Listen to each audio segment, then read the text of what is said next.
definitely recommend.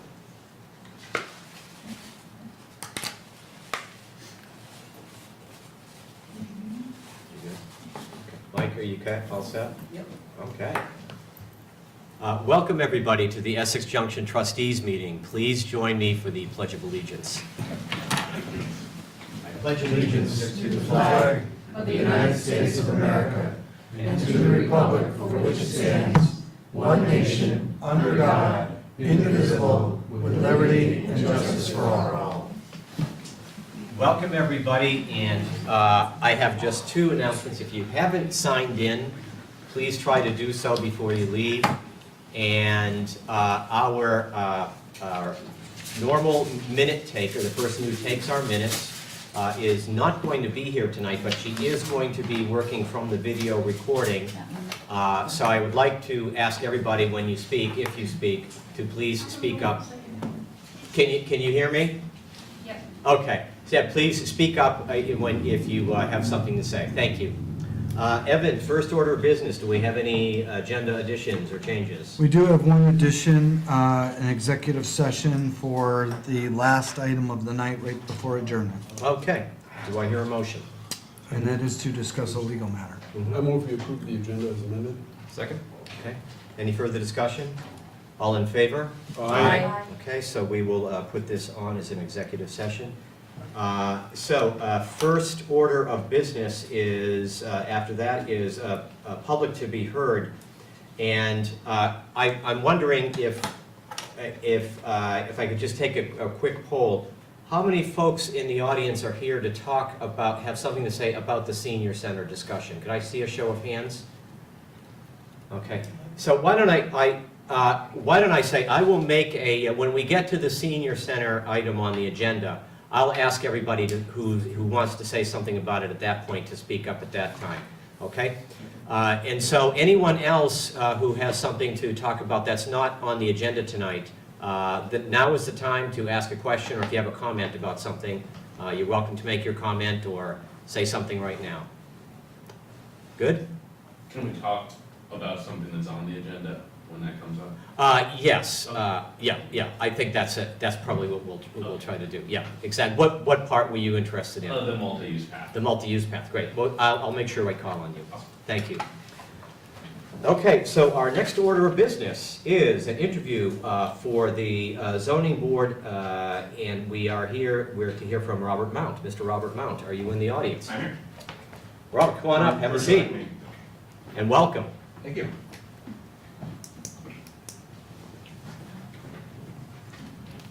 And so I'm trying, Robert, maybe we'll go around and introduce ourselves. Elaine, do you want to start? Hi, Elaine Sopchak. Nice to meet you. Nice to meet you too. Lori Houghton. Andrew Brown. George Tyler? Dan Karen. Evan Teach. Lauren Morrison. Great, you all have cheat sheets in front of you, so. Right. We all got cheat sheets right here. And welcome in, and I appreciate you stepping forward and having an interest in the zoning board. So why don't you, we've all read your bio, but I think it might be good to have you just give us a little bit of background on why you're interested in joining the zoning board. Sure, so, my main reasoning is I just moved back to the Essex Junction community after being gone for about 10 years when I was living in St. Albans, but prior to that I lived in Essex Junction for about 5 years. And when I moved to St. Albans, I got involved in community stuff there, doing some volunteering on Little League, for the Little League, helping them coach, and eventually I joined the board of directors, and it just gave me more of a sense of involvement with the community. It was a way of connecting with people. I was working in Burlington, so I was on the road most of the time. I'd come home, eat, sleep, and then go back to work, and I never really was getting involved in anything in St. Albans, so that was a way of getting involved. Mm-hmm. And I felt like I wanted to do the same thing when I moved back to Essex Junction, and that's why when I saw the opening on the front page forum, I said, hey, this sounds right up my alley. Yep. Serve the community a little bit and get involved in some of the decisions being made. Yep. Well, they don't have a lot of meetings, our zoning board, because we're zoned out and our zones are pretty well established, but they do have some, and they can occasionally be controversial. So I would like to get a sense of that, how you you prepared if you have a room full of people and half of them want you to do one thing and the other half want you to do another, and, Sure. yeah, you up for that sort of thing? Yeah, I mean, I deal with that kind of thing on a day-to-day. Okay. I work in IT. Well, you so were in fixing baseball, too, computers. so, yeah. Yeah, I was a baseball coach All right, too, okay. sure. So, dealing with umpires and parents who wanted things one way or another, and I was very good at coming up with compromises, I felt. You could ask them how they felt, but I always felt like I was, in the best interest of the kids, Yeah. in this case, of the coach. Yeah. Or in the best case of a business, when I'm working for the business. And I feel like I can do the same thing here. Other questions, trustees? Why the zoning board? Or do you have an interest in community development? or- It was just, there was an opening for it, and I said, I have a friend who lives in the town, and he said he's on the planning commission, I think, and he relayed some of his experiences there, and said it was very interesting to see, how things were developing, and, he'd drive by an empty lot with construction on it and say, oh, I know exactly what that's all about, and I said, yeah, that's kind of neat. And so I've been keeping my eye out for openings, and I saw the opening and jumped in. All right. Dan? Anyone, Lori? Go ahead. Oh, you were. I would just say if you find that they're not meeting enough and you see another opening, feel free to come back. That's for good to another know. one. Yep, yeah, you can be on more than one Yeah. board, other than the trustees, I think. Any other questions? Let me ask you, what do you think, so you lived in Essex Junction a while back, then you went up to St. Albans, Yeah. which is, for us, a very interesting place, because they went through a big revitalization in their center. And so but now you're back here, so what do you think of the changes? Do you think we're kind of heading in the right direction, or Yeah. the wrong direction, or? My company's doing a fitness challenge, and I've been trying to lose some weight Mhm. and get in better shape. My Mhm. doctor will be happy with me, lower my blood pressure a little bit, so I've been walking a lot. That's where I've seen you. Yeah, so I work in South Burlington, and we have a loop around the building, so I'll do a couple loops around the building in the morning, but in the afternoon it gets so hot right now that I'll take my evening walk right around 9:30, and I come and walk all the way over to the fairgrounds and back. It's about a mile there and back. Oh, well. And I was really impressed with all the new streetlights. Everything's really well lit. Sidewalks were all redone. Really impressed with the way that they format, or they modeled the streetlights after the old school streetlights, which is really kind of cool. Instead of just having these big things that are shining down on you, which is, everybody's got those. Yeah. There's no character involved. Yeah. So I'm really enjoying what's been going on here. And a lot of people like to throw stones at the place across the street, but I think they're doing a good job trying to, bring more people in, get some more more walkers in here doing stuff, and, I can leave my house and walk to 4 or 5 restaurants in less than half a mile, and I think that's fantastic compared to where I was in St. Albans. If I wanted a gallon of milk, I had to drive 10 minutes. So, it's great. Yeah. Definitely a change. Yeah. Do you have any questions for us about the zoning board, or how this all works, or anything else related to it? Not too much. I did do some zoning when I first moved in. I needed to put a shed in, so I called the town clerk a couple times and asked some questions, and got what I needed. And basically it was just, here's our zoning regulations, read through them, make sure you follow them, and it seemed pretty straightforward to me. I didn't know if there was any gotchas. I mean, the variances is when people say, hey, the zoning thing doesn't really apply to my situation, can you hear me out about why, and make a decision on it, and that. Yeah, the variances are sometimes they can be tough, they can be challenging, and some of the issues we've had are where some zones butt up against other zones, and even though something's permitted in one zone, it's not permitted in the other, but what's happening in the first zone is affecting the houses or development on the other zone. Gotcha. That can be tough. Yeah. But, generally speaking, and I think if we select you, you're with a great group of people that are on there already. They've got some good experience, and they can really help you, so. Good. Any other questions? Well, good. Okay, thank you. So I think we're going to make a decision momentarily, so you're welcome to stick around. Okay, thanks. Thank you. Thank you.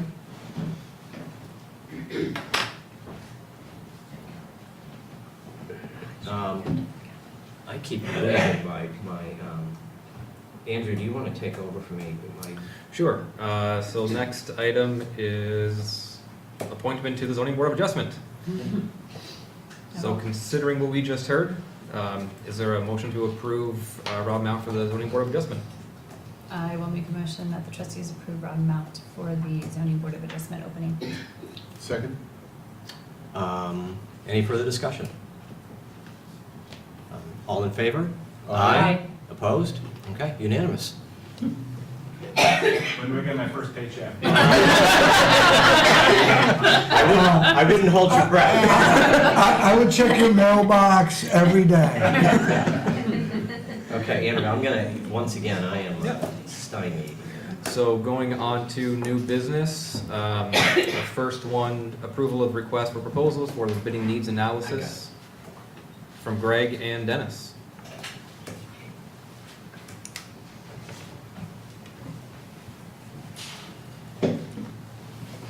Please state your name and for the record. Greg Dunn. Dennis Lutz. And we're here to talk about building needs analysis. So as you might remember, as part of the budget for the current fiscal year, in the town capital budget, there's $40,000 for a building space needs analysis. 10,000 of that is from the village. The idea is to take a look at the public works and highway departments that are in the progress of consolidating. Also looking at the town fire department and the town recreation department, Parks and Rec. Dennis has put together a good RFP to get this out and start looking for architects or engineers to start to do this analysis. And take a look at what we need now and 30 years out, whether some buildings should be combined. It's not getting into where things are going to be, it's just looking at, well, what is the space that's needed for equipment, facilities, staff, those types of things. Dennis broke it out in here about facilities, administration, pool in terms of Parks and Rec, program space, Parks and Rec, vehicles. Part of what's in here is an addendum, looking at also expanding it to include the village fire department and EJRP. The money is not set aside for that at this point, so if, depending on the cost, and we've talked a little bit, think internally, externally, that's probably the preferred approach. It's going to depend on cost and what that comes back with. If we can do it, make it work financially, rather study everything all at once. This is still in draft form, it's pretty close to final draft, but in order to keep things moving and going along, we wanted to bring it to the boards. The select board saw it last week, wanted to bring it to you tonight, get some feedback, if any, so we can take that and get it out and get the needs analysis moving. Dennis, can add anything that I missed? Greg covered. I think that the key thing is that we didn't want to be specific to any one site because it could be a combination of things. And at this particular point, I know that as the trustees and the select board work closer and more towards consolidation, the issue comes up, will come up with regard to facilities. Are the facilities we have adequate? What do we need, and what do we need long-term if we were to stay separate, if we were to join? So that's the way this is structured, is to give those kind of answers. Looking for a layout that's a conceptual layout of the different buildings that might take place, cost estimates, which are important. My only concern is, as I started to put this together, I looked at our numbers for funding it, and I'll be honest, I think even the money we have in the bank is probably a little shy. We're more used to doing projects where it's brick and mortar, where we know what paving costs, we know what fencing costs, and those are easy to estimate once you've done it a long time. This is a little harder.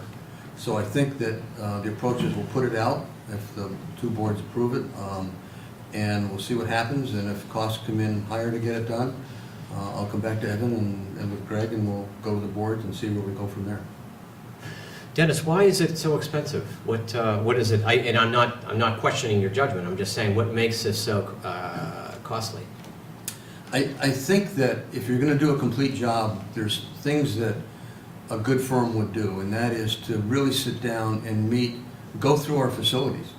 Go through the village public works garage. What's there? What's needed there? But also look at, from a conceptual point of view, how much room do you need to do certain things? And we've tried to define in here, I think, some of the parameters, but that takes a lot of time, and it takes a lot of effort to dig that out so that when you come back, you have a reasonable plan. If I were doing the consulting work on the other side, I'd want to come back with a reasonable plan that was accurate, that wasn't subject to question as to why did you add an additional office space for this? And those answers need to be there, and it takes time to get that. We'll provide that. I think each one of the staff members who are involved in this will be glad to sit down and work with them, but that just takes one-on-one time, and that's money. And to add to that, then you throw in 30 years into the future. I think if you would ask somebody 5 years ago what the town space was gonna look like at 81 Main, I'm not sure anybody would have been right as to how many people would have been there, where they would have parked, et cetera, et cetera. So when you ask somebody to look that far out, they're gonna ask a lot of questions and presume a lot of things. What will the town and the village look like in 30 years in terms of roads we have to cover? Right. Or sidewalks we have to build? What if 5 more miles of road are paved up in the hills, or, Right. any of our class 4s? Or we now are plowing every sidewalk. The town department would look vastly different if he had to do more plowing even next year than it would this year. So that's just my concern. I mean, we may be wrong. We may find, when we get all done with this, if it's approved, a firm that's a quality firm that does good work and can afford to do it within the price. If they think that's great. I just have, not, this type of proposal is a little different than we would put together. So I have a little bit of angst that the cost estimate would match what we're asking them to do, I guess. I had, to let the rest of you know, I went to the select board meeting where they talked about this last week, right? And the only thing I said was that I would like to make the recommendation that when they're looking at village facilities, that they don't just talk to the department heads and staff, that they may want to come by us and the manager, because we might just give a little bit different perspective. I don't know, I'm not insisting that they do that, but I'm recommending that they do that because we might have a different understanding or take on what, and be able to provide some insight and background that the consultant that the department head doesn't have. So and maybe I spoke inappropriately on our behalf, but I thought that just sort of made sense to me. The vision that the department head has for what's going to happen might conflict with some other plan or some other idea that we have. Okay. And yeah, go ahead, Mark. I really think that to do it right the first time, we need to include EJRP and the village fire. Because if we're really truly looking at 30 years in the future, how are we leaving out 2 vital village departments in this process? So if that means we need to find more money to do that, I would like us to have that conversation. Okay, well, that's a possibility that it would be included in the price. The way it's set up, we're asking them to give us a price to do that. You are. So that we would get the answer. There's a basic cost.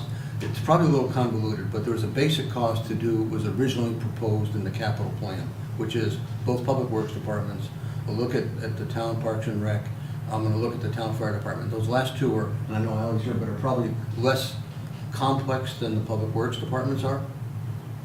But we decided to add into the RFP a second phase that says, when you put your proposal in, we want that basic scope of services costed out, as well as the 2 additional village departments included, so that there's like A and B. And when that comes back, we'll then have an accurate cost to do if we didn't include them, or if we did include them. And then the choice would be at that point, if we include them, what's the cost, can we afford it, where does the money come from to do the extra work? Or it could be locked into one in the beginning and cost out each separate one. And Greg and I had discussions about whether this is a little too convoluted, or we just lump it all into one study and say, give us the cost for A, B, and C, and don't have a basic and an ad. And you can do it either way. So if I can just Go ahead. Real quick. I guess my concern is the way I read it, and I have to admit I was confused a bit by the RFP. Those 2 are considered an addendum study, if you use those words, I'm concerned that it's not considered to be as important as the other ones, and I will have to admit, I don't think I would vote ultimately to approve this if those two aren't included. So I would like to see them included from the outset as part of the overall study. I just really think we're being short-sighted if we don't include them. Okay. That's just my opinion. I agree with Lori, but on top of that, just a question, Denny, how long is this study gonna be? I mean, it's kind of like going out for anything. You go for an RFP and you get the recommendations and you get the information you're seeking.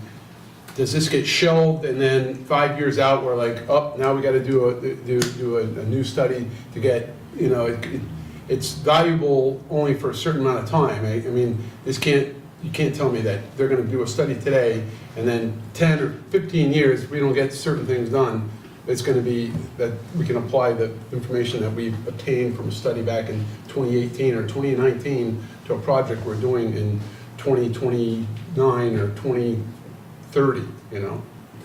You're right. My thought process would be that this would evolve with the study. You would then get the results.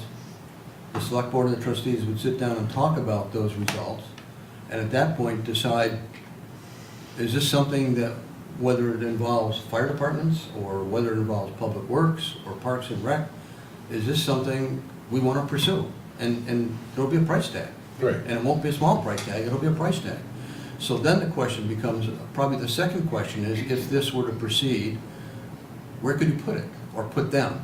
Or how do you, you know, if public works in the town were to move and you had that space available, would you expand that for an expanded fire department, so the fire department wouldn't have to move? There's a whole bunch of moving parts to this. But you then go to that next stage to say, okay, if we're gonna do a part of this or all of this, where do we put it? And then I think you have to look around to say, what's available? And you might start down that road. You might want to tie up land, so you have the land available to build something when the time comes you want to build it. You might say that it's time. Let's bond for these and let's go after fixing our facilities today rather than 20 years. If you postpone it long enough, you're absolutely right, the study becomes less worth its merit. But if you don't have those, in the discussion of consolidation, if you don't have those answers early, it's kind of like, where are we heading? Okay, I hear what you're saying. Now, with this entity or this research group or whatever, when they come in, do you expect them to provide also analysis of the growth and the community itself and say, this is where you should locate this. This would be the optimum location. Seeing how things are developing with the town center, with the village, what's going on here.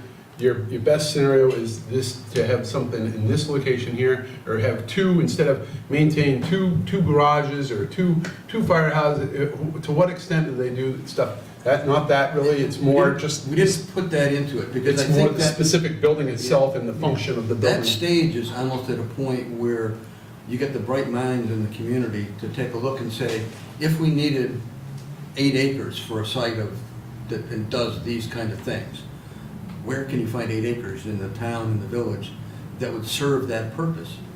And you probably narrow down to a half a dozen sites maybe, I don't know, I'm guessing. And then you'd start to work through the pros and cons of that with the zoning and the planning boards and the staffs to work through to say, you know, and at that point, it's also a public discussion. And that's kind of a whole second stage of a study. I think the first piece needs to be, how big, how much is it gonna cost, what makes sense to combine, and quite honestly, in some cases, what are the needs? Are we, and I know this has come up in our consolidation discussions, are we duplicating things that if we were to combine, we would not duplicate because we have a facility to do it? And I'll be simplistic, but the village stores salt, we store salt, 2 different locations.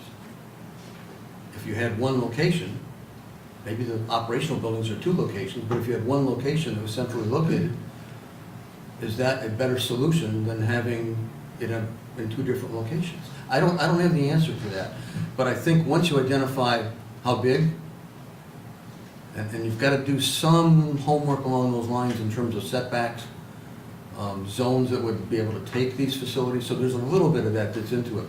But I think if you go too far into that, you're kind of jumping to an implementation stage that you haven't gotten to the point of discussing whether it's a good thing to do or not yet. Is this study strictly taking into account building needs for new things, or are they gonna look at deferred maintenance needs and perhaps make recommendations of just refurbishing existing buildings versus building new stuff? At this point, it's more of a size, what needs to be included, what's not included. I'll give you another example of what I'm thinking about. In the village, and you know, we had a tour recently between the village and the town, and in the village public works department, you cannot raise the bed of the truck to do maintenance. You have no lifts because it's not a tall enough building. Now, if the site was right, you could tear it down and build a building that's the right size. But is that site large enough to accommodate the village's needs for the next 30 years? I don't know that answer. I'd rather have somebody who's experienced with that to come back to say, yeah, that would work, we could use that site. But I think if in my view, this is my personal view, the village would be not making the correct decision to say, we're gonna continue to use that present garage as it exists for the next 30 years. Because it's not set up for maintenance, it's old. Our building is starting to, we've put a fair amount of money this year in our building because the columns started to rust out.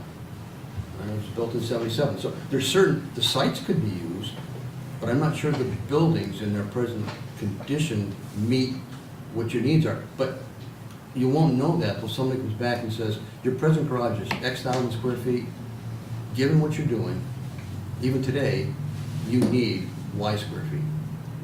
So I understand that, and what I want to know is, will the financial considerations of building new versus taking care of deferred maintenance and restoring what exists, because there may be some areas that are right-sized, Correct. and we may not need to do a thing to certain things. Correct. So will they take that into account? Will Yes, they they make should. recommendations and say, no, that's fine? You might need a new roof on that one. Right. Okay. Yeah, that part of it, yes. I would want them to have some sort of spectrum of investment. You know, here's your minimum investment to achieve your goals, and here's like the sky's the limit. So, because I don't think the public, when we go to them and say, you know, we need to bond for 3 new buildings and here's why, I know the public's gonna come back and say, did you really look at what we already have and how we can best use what we already have? And I wanna be able to answer that question with that report. And that is not entirely going to be this report, correct me if I'm contradicting you, but part of it is, again, it's the space needs, and we're going to figure out how much space we have, and then once that, and how much space we need. Once we have that report, that's when the better minds in town, that Dennis mentioned, can take a step back and say, okay, here's what we have, here's what we need, does it make sense to refurbish a roof, or does it make sense to look at that 8-acre site to put everything over there? And then that's when the financial analysis will come in terms of refurbish versus building. Mhm. Thank you. So you're asking for us to approve this with the potential of future changes. In your crystal ball, do you have an idea as to what type of future changes you're thinking of might be in there? The select board also talked about preferring to do the entire study all at once, including the village fire and village parks and rec, so I'm thinking of, rewording it to maybe get rid of the addendum word. I still think it's useful to have the cost of the 4 versus the 6 departments, just to Sure. have it out there and take a look at that, but we can look at wrapping it into one entire study with 2 components as opposed to 1 study plus an addendum. Right. I think it's a huge change, but Yeah. it's the semantics of everything. Yeah. It probably would shorten it actually, because a lot of it's repetitive, and we can pull Yes. out that addenda piece and just say, under the basic part, you're gonna do this, and we want you to, in addition, to look at these 2 additional things. So, yeah, it's easy to do. Yeah, so Beyond that, just some cleanup stuff, some grammatical things, nothing huge. Okay, so more semantic at this point. This says that it'll be, that you guys will be using the town's purchasing policy. I don't know what that is. So how would you solicit the proposals? Is there a pre-qualified pool? Is it gonna be open to whoever wants to? Are you gonna go out and try and solicit specific vendors? All of the above, we talked about that a little bit today. We'll still have to hash out exactly what we do, but it'll be posted publicly, it'll be on the town and village websites, and then probably sent out to select firms that we know in the area that have done work that we've been comfortable with, but putting out there and seeing what we come back and then being able to choose somebody based on the different criteria of the purchasing policy. Okay. I would also echo what Lori had said, and I think everyone else has also agreed upon or mentioned about the need to include the village fire department and the village recreation department, especially as we are looking for consolidation. And when we're thinking about 30 years into the future, I can't see it without that. And then the only other thing is, I noticed a couple of times there were mentions of, this is more semantic again, town of Essex, but no mention of village. As again, we're trying to consolidate analysis. Okay. Yeah, Yeah. would be appreciated. Are we ready for that? Yep. Well, I don't know, any other discussion? Well, no, the only thing I was gonna say is I really like this idea of proceeding like this, just in the sense that I think to have an outside agency or firm do the analysis rather than, we're trying to consolidate services in the community. And we're very passionate about our community. And it's sometimes your passion compared to the old, you can't see the forest of the trees. You're so passionate about something, you don't see the bigger picture sometimes because you're so focused. And I think to have somebody that doesn't have that connection to the community, they can see it without, with clear eyes and not let their emotions or, historical presence change their opinion on something. So we're getting a really good information. I like that. I would make a comment too that, in response to how we're gonna ship it out, it is a public process. And so we'll make sure that that public process is followed. So while we might do some direct mailings, because we've had experience with some firms, we would also, website, newspaper, we would put it out so people who have the skills,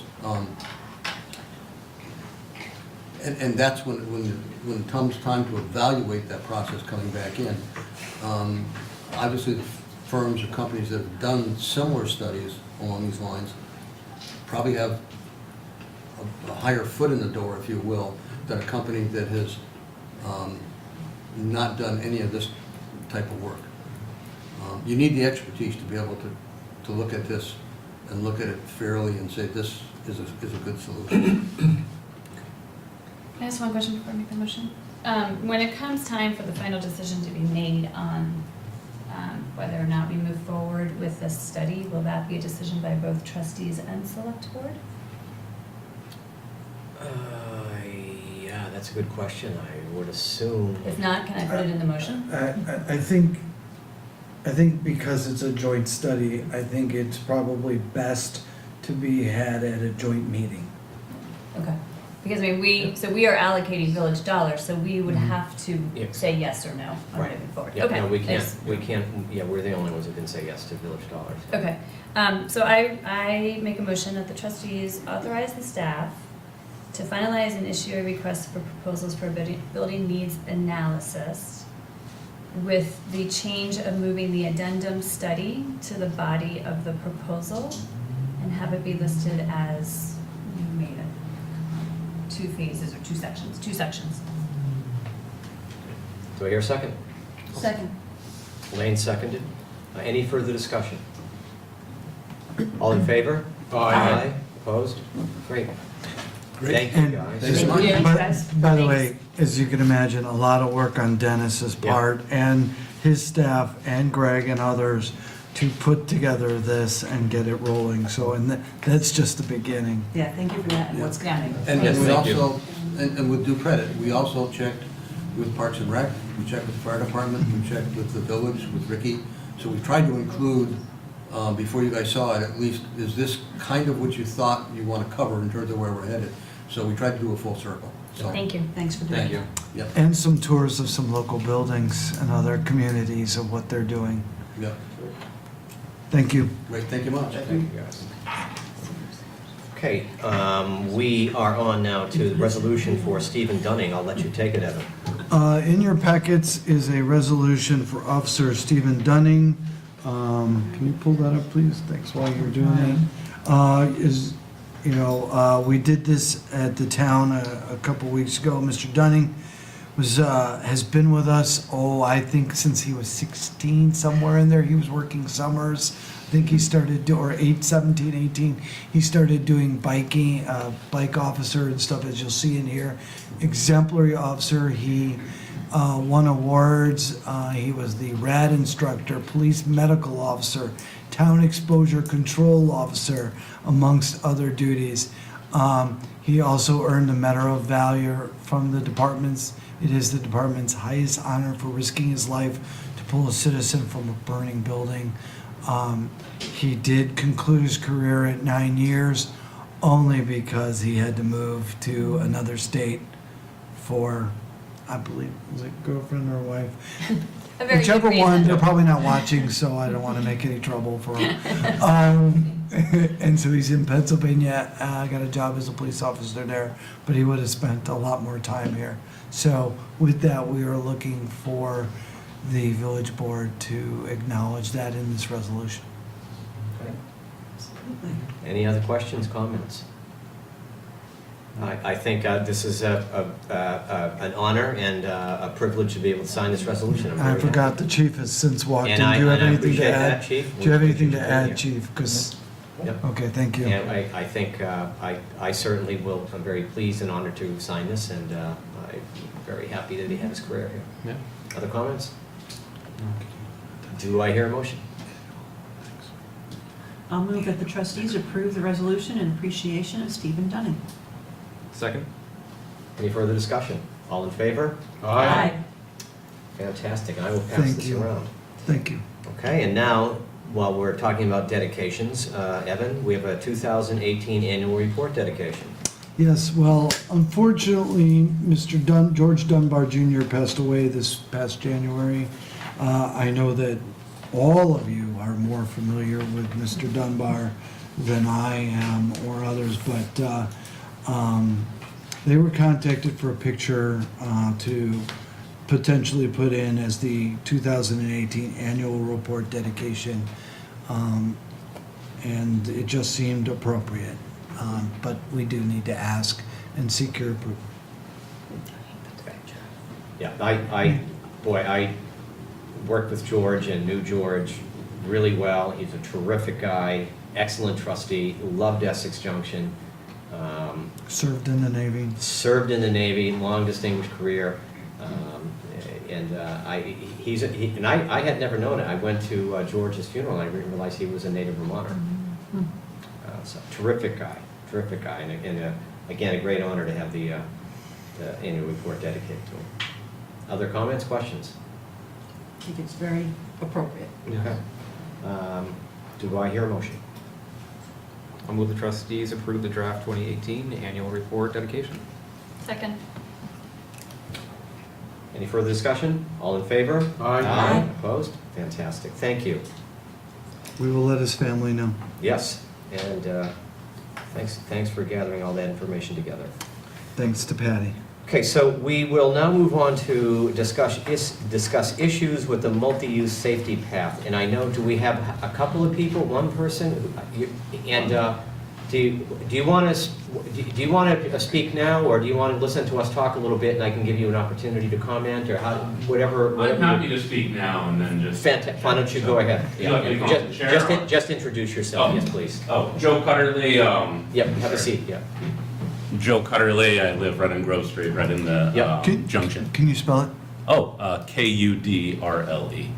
My wife and I, we've lived here for 11 years now, actually, just about 11 years. Uh-huh. And we've seen the village, I mean, obviously change and cosmetically for the better, I think.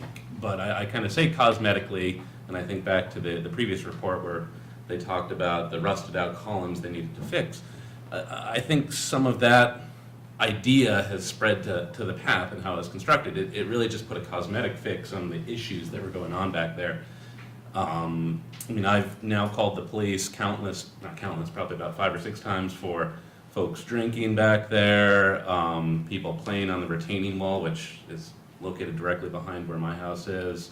I've found probably about 4 or 5 needles over the past 2 years back there. And the same issues are continuing, and I mean, God bless the police, they do a wonderful job, but I hate having to call them out for these little things that I think if the village and kind of more people started working together could be fixed. It was sad when I had one of the police officers out there and I was talking about a gentleman that I could set my watch to that drinks on our retaining wall. And he said, "Oh, that's so-and-so," gave the name. "He just likes to drink, he's harmless." And I understand it's a small town, people grow up together, but it's kind of a Mayberry kind of feel to it. And I think that just really kind of sends a bad message to the kids that are back there and kind of everything that's going on. And these problems aren't going to get fixed. And even last night, my wife and I were walking and down an Ivy Lane. It spread down to Ivy Lane. It, to me, looked like a Fish show or a Grateful Dead show. There was some people kind of living out of a van and had set up a little encampment and were drinking and just hanging out. And it worries me. And, Yeah. I mean, I could go on and on. Sure. Kind No, of. you Yeah. should, yeah, no. it's And something I to mean, worry about. the least that can be done, I know this can't be fixed. I mean, putting up some trash cans, we've asked for those along the path. Maybe some signs along the retaining wall. I tell kids all the time, you can't ride your bikes on the retaining wall. It's not something to play on. It's, I mean, God forbid somebody falls off that, cracks their head open, the village is gonna have a lawsuit. And I mean, as I said, maybe some signs back there for no loitering. I know there's discussion of maybe putting some sort of cameras back there, although I've now read that there's potentially a mural gonna be put up back there, so they'll have a nice That's seat. across the tracks. Across the tracks, so they'll have a nice view as Yeah, they sit and drink the their mural's beer. not gonna change anything, I don't think, about this. But, and I mean, I don't want to be a NIMBY, but it is, I mean, it is in my backyard, and I'm one of the 2 owner-occupied houses that Yeah. is directly abuts the path, and Yeah. so it's frustrating. Yeah, okay. You mentioned some solutions, so what would you think are, I mean, and don't be shy. It's not that we're gonna do them necessarily. Oh, but well, I we're mean, always open to suggestions. I think starting small, but even just putting trash cans back there, I can't tell you how depressing it was. I know the school brought down a good number of kids and some faculty. They cleaned up all the cigarette butts and trash all along the path, and a group of us went out during Green Up Day and did along the tracks. 2 months later, it's back to what it was, and it's sad to see that. And as I said, maybe some signs that just say, no loitering, or potentially you're under kind of watch. I don't want to get too big brothery, but Yeah. it's open season back there. I mean, the retaining wall is basically put almost a lazy boy for the people to congregate and just hang out. Instead of being back in the woods like they used to be, more away from my property, now they're right up against my property. And we're getting trash thrown in our backyard, cigarette butts. We've had our fence vandalized. And it bothers me that if I say something to them over the fence and, hey, I don't want you drinking back here, what are they gonna do to retaliate? Yeah. And so it makes me not want to Yeah, do anything, and I don't wanna live in fear of yeah, kind of Yeah. people yeah. doing things to my property. Any questions? Yeah. No, I have a lot of comments too, Okay. but I'll wait. Yes, and poor Lori's had to get dozens of No, emails from me, and I as know, does no Darby, worries. and I think Evan probably was linked in on some, and the school. I've talked to the principal and the superintendent, and I've walked by there many times, so I'm familiar with the area. I know that Public Works goes out there every week and they mow and they Yes. do some things. Yeah. I know that being the new guy, the village, through a grant, we spent a lot of money making that situation prettier. But there are still some limitations to what we can do or able to do, but there are some suggestions. And I know the chief is here, chief of police is here as well, and he can add in his staffing issues of being able to get over there as often as he'd Yeah. like as well. Well, why don't we just have trustee discussion right now, and then we can maybe open it up again. Let's do that, okay? Lori, you said you had some suggestions. Yeah, I'm gonna reiterate a little bit of what Joe said, but, Thank you, Joe. thanks, Joe. So you all know I walk, and I try to walk an hour a day in the community, and almost every day I'm on that path. And it is the only place in the community that I will hesitate walking on. And if I start down the path, and I usually start down at the other end, not the central beverage end, if I can see someone hanging on the retaining wall, which I often do, I hesitate. Because one, no one can see anything unless you're right on the path. And I know what people are doing when they're hanging there. So I will say I think it's a safety issue. There are 3 lights out right at the retaining wall, damaged. I'm sure it was rocks thrown at them. I'm sure it's intentional. And I would like to go a step further in some of the suggestions, and just for the other trustees' benefit, I did send them to Evan and George already, but I would like us to see us physically do something with the retaining wall, because you don't see people hanging anywhere else. So I threw out a couple ideas. I have absolutely no idea if they're able to do, but one would be simply, take the fencing we already have there and put it in front of the retaining wall so no one can get on it. So you just fence it off and put signs up. Or can we physically take off the concrete top of the retaining wall that I don't think is affixed, and do some type of plantings or vines or something that basically you're never going to be able to get on it. I mean, again, I don't know, and I think there was one other I threw out there. So I just think we've talked about this now for a couple of years. It is better for our community, I think, that we have the path in. I think it's cut down on some of what was going on there, but it's still going on. Still there. Yeah. And now it truly is a safety hazard, because we're saying to people, please walk on our path, but there's some stuff going on. So that's all I got. Other trustees? The only other thing that I would add is, now that our son is confident on a bike, we've gone through that area quite a bit, at least 6 or 7 times, and the overwhelming majority of the time, there is somebody there, and twice our son has gone, he's seen somebody, he's like, can we stop, can we go around? Yeah. And so he at 8 doesn't want to go through that part when he sees what has gone on there. Yeah, I would only suggest that probably we could ask community development, we could ask Robin to research what could happen. He might be able to more easily come up with some ideas about how to seal it off and prevent. I personally think that's what should happen. It does invite people to sit on it. Mhm. It's a perfect height. Yeah. And it's just that just where it folds in, so you can't see it. Right, you from can't either see from end. either end. And I'm also wondering if we can't do something with just those particular lights, that you replace the glass with plexiglass. You do something that in makes the them camp, bulletproof. Right. There probably are a whole bunch of fixes that we could, with a range of costs, that we could probably have him look into. Yeah, that'd be great. I think it's time. Yeah. But I don't know that that's necessarily gonna fix everything. In terms of the physically changing it, are there other things that we can do? I don't have good suggestions, other than locking it up after dark. Right. Damn it. But it's not even after dark. Right. Yeah. That's the thing. I mean, sadly, it's in the middle of the day. I don't Yeah. walk there at dark. I don't know if we've talked about, I know people have brought up putting garbage cans there. Yeah. And Evan, you're saying that Public Works is there weekly, doing some kind of maintenance each day, each week. Can we put some garbage cans in there? Yeah, that should be. It's something to look at. It is difficult because, there's bollards that are in the way of getting a vehicle on the path. Yeah. And it is a couple blocks, so depending upon where you're putting garbage cans, I can tell you that if it's not exactly where somebody wants it, they'll just litter next to it, or Sure. wherever they are. But we can certainly look at some of those suggestions and ideas. The chief and I have had a couple brief conversations about getting the bike patrol there more often, but obviously the winter, the fall and winter, we are probably days away from having the students use it much more in the coming weeks.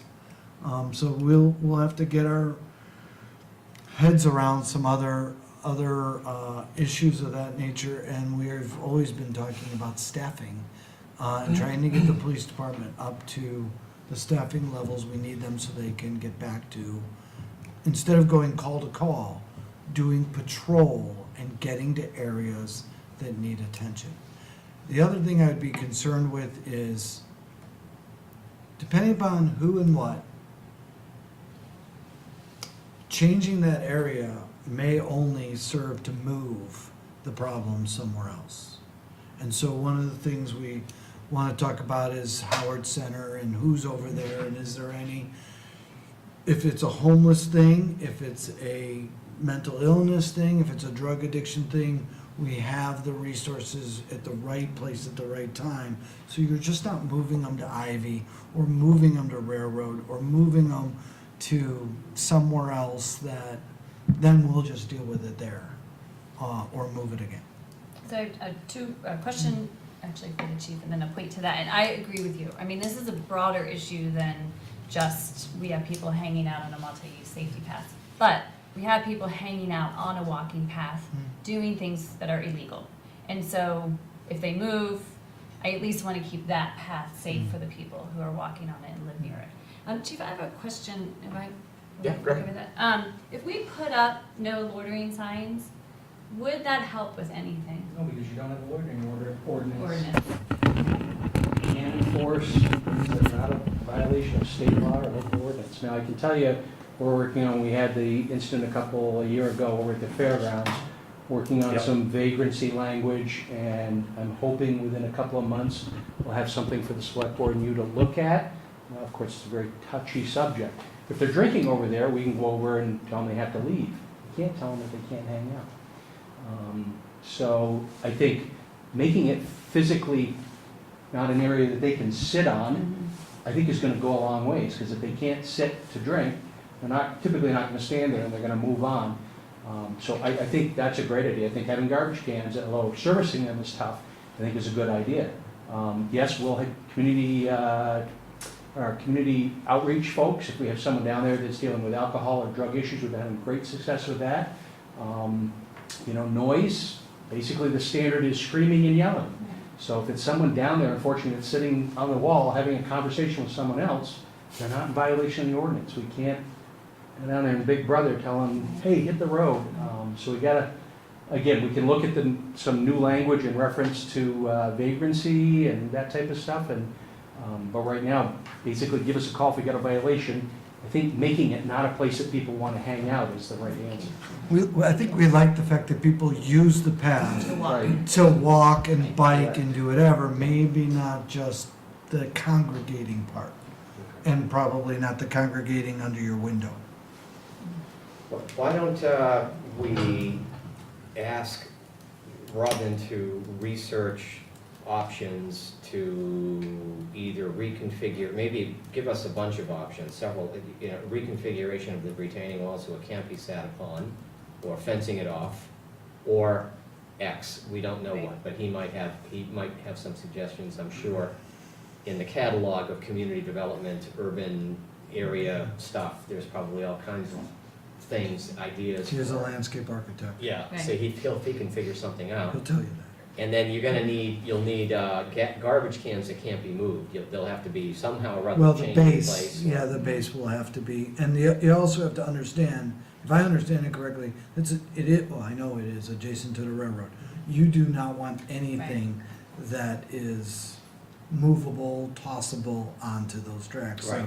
whatever is put there is gonna have to be extremely heavy and/or bolted down. Yeah.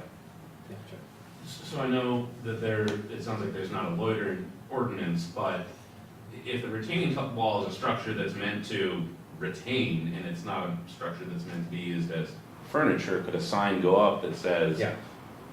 this is not a place to sit, and you should not use it for that? I mean, in a sense, it's kind of putting up a similar sign to no loitering, but it's staying within the frame of the law, I would think, that, this is forbidden to sit on because it's a load-bearing structure or something. I'm not quite sure, but. We can, you mean to put a sign up now, before we do something? Exactly. That's an idea. Yeah, just. I would say the sign might temporarily hold them off, but I think probably long run, we want to make a. No, I agree. Yeah. Joe, you can put up a sign, but you can't enforce it, so. Oh, I A sign for thought a about sign's that. sake, I think we'd like to look at several Okay. solutions Yeah. and maybe try some things. Sign pollution is not exactly, it's a pretty path, it's, from all accounts, much better than it had been. Let's let our, There was no path. let me, well, let's let the staff work with some ideas, and we'll come back. What I know of limestone caps is usually they're not structural, they are decorative, it depends on how it was affixed to that wall. And so we can look at certain things, and I'll be able to get this with staff this week, with Rick Jones of Public Works, with Robin, with the chief here and others, and see what we can come up with. And I'm sure we can, and then we can go back to the light manufacturer and see if there is different lenses type things that can be put onto the heads of those lights. Thank you, Evan. I think we'll take this up at our next meeting, and I want to say at our next meeting we'll probably have, but it may not be, maybe the meeting after that, but within the next 2 meetings, we'll have some solutions, and so just keep your, and you're certainly welcome to come and make additional comments and input at that point. Everyone good with this? I don't think we need a vote on this. Okay. Any other comments about this? All good? Elaine, would it be okay if we do the old switcheroo, and I would like to make a motion that we switch item F, senior center discussion, with item E, discuss applying for animating infrastructure grant. Absolutely. So I will make that motion. I'll Do I hear a second. You'll second? Any further discussion? All in favor? Aye. So we can now have the discussion about the senior center now, because I think we have some folks in the audience who've been waiting a while. And so let me introduce the subject. So we're going to talk about the senior center right now. And I want to make it clear, we're not making any kinds of decisions about doing something with the senior center. We would like to, later on in September or October, have a discussion as we approach writing next year's budget. Have among ourselves a discussion about what we see as the future growth of the senior center, how big do we want to see it get, what kind of membership does it presently have, how big do we want to see the membership grow, what kind of programs are currently being offered, what kinds of programs we might want to change. We've talked about integrating it with maybe other programs around the village and the town, but we wanted to take a moment before we have that discussion to identify what kinds of data do we want to collect, what kinds of things do we want to know before we have that talk. And so that's really what this is about. But I think what I would like to do maybe is for us to have a little bit of a discussion among the trustees, and then we'll take a break, and I'll ask for show of hands for any of you folks to comment, unless someone has a comment right now that you really want to get at. But would it be okay if we just proceed as we had planned to talk a little bit about this? Yes, ma'am. My husband and I have written a little speech about the senior center. We've been members of the senior center now for close to 5 years. Oh, well, why don't you give it? And Okay. you could just state your name, and you're very happy to hear you talk. Yes, I'm please. Pauline Giancola. Uh-huh. I've lived in Essex now for close to 28 years. Mhm. We moved here from Colchester. Mhm. And we joined the senior center about 5 years ago. And so this is what my husband and I have put together for you, the Board of Trustees, to think about, and how it's going to affect what decisions you make about the senior center, how it's going to affect the seniors in the Essex area. Yes. The center has grown tremendously since Mike and I have joined. And we have seen many members leave have passed away. Yes. We've seen many seniors that need the extra care, that they want somebody to talk to. They want to be with somebody. They don't want to be in their homes by themselves and have to live in 4 walls without having any interaction with other seniors. So this is a little blurb that my husband and I have put together, and I'll read it for you. The senior center is a vital and integral part of our community. For many seniors living alone, it is a wonderful opportunity to socialize and interact with other seniors. By taking part in many various activities, some as simple as a card game and some definitely more involved, but more stimulating and enjoyable, such as a bus trip to Lake Winnipesaukee in New Hampshire to see a live performance of a one-time Broadway show, also in-state trips sponsored by the Senior Center. As a resident of Essex, we have been immensely fortunate to have the facilities we have and are extremely grateful to the town and village for the use of these facilities, especially to have access to 2 senior vans which transport many seniors on a daily basis to vital doctor appointments, shop for groceries, and transportation to the senior center for seniors who either do not have their own car or are unable to drive. Many would be isolated in their own homes with no interaction with other seniors. I honestly don't know what my fellow seniors would do without access to these vans. The daily operation of our senior center is made possible by a lot of hard, dedicated work by our present activities coordinator and many, many hours of senior volunteers.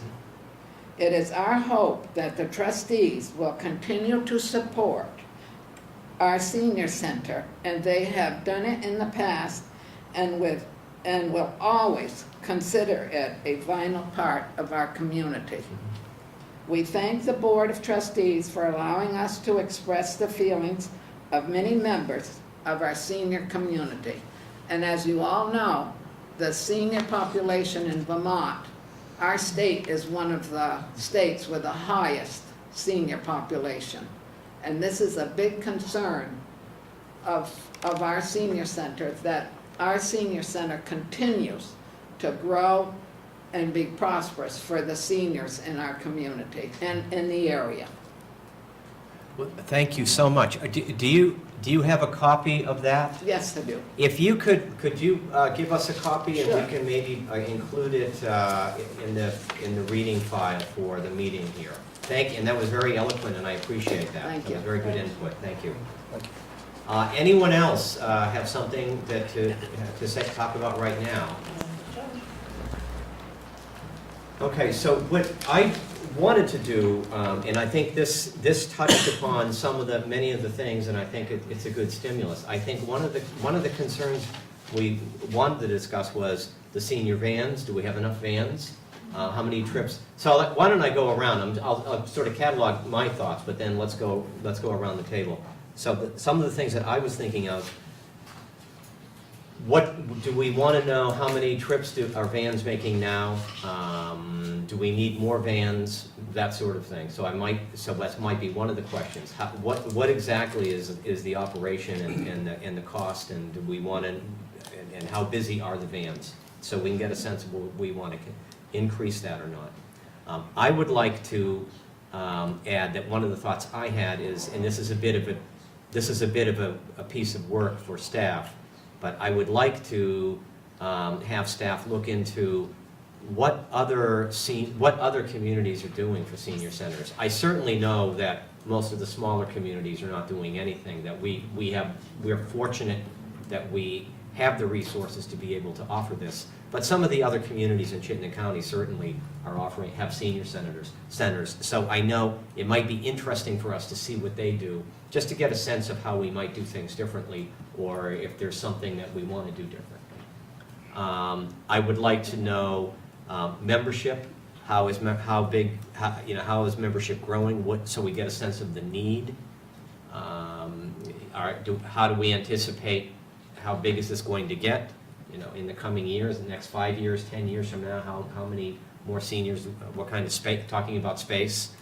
So those were a few of the things, but I'll throw it open to more discussion now.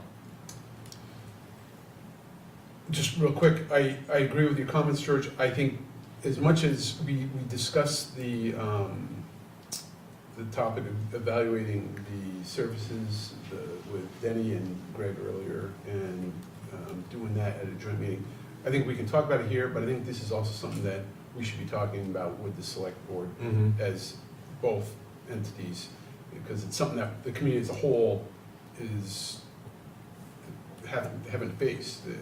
As the woman said, there's a large population of seniors in our state relative to the total population, and I don't foresee that decline, a big decline in that. No, If no. anything, it's going to continue to grow. So I think that's something to look at.